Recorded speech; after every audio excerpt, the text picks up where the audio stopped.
একটা সময় পর আর কারোর কাছ থেকে কোনো পাওয়ার আশা রাখি না। কে কি দিল আমাকে, কে কি ভাবলো আমার সম্পর্কে, এসব ভেবে আর মন খারাপ করি না।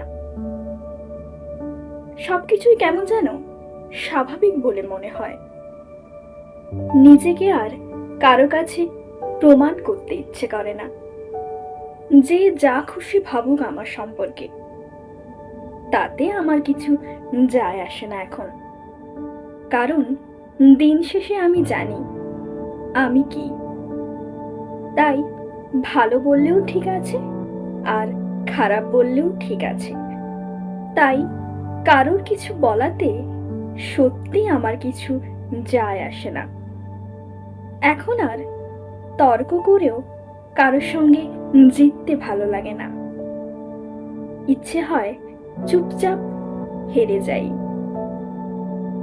হেরে গিয়েও না একটা অদ্ভুত আনন্দ রয়েছে, রিল্যাক্স আছে।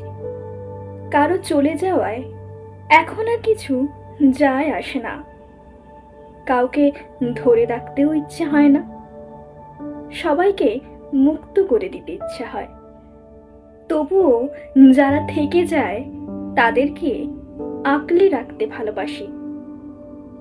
নিজেকে নিয়ন্ত্রণ করা শিখে যাই।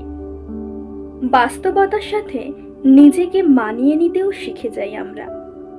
জীবনকে আরো অনেক বেশি উপলব্ধি করতে শিখে যাই। আমরা অনেকটা ম্যাচিওর হয়ে যাই। কারো কাছ থেকে কোনো প্রত্যাশা না রেখে আমরা নিজেদের স্বপ্নগুলো নিজেরাই পূরণ করতে শিখে যাই। এখন আর একটুতে চোখে জল আসে না। আমাদের এই সমস্যা জর্জরিত জীবনে একটুকু সুখের খোঁজ পেলেই আমরা সেই সুখটাকে আঁকড়ে ধরে বেঁচে থাকতে চাই। আসলে আমরা হুট করে অনেকটা ম্যাচিওর হয়ে যাই। বাস্তবতা আমাদেরকে অনেকটা ম্যাচিওর করে তোলে।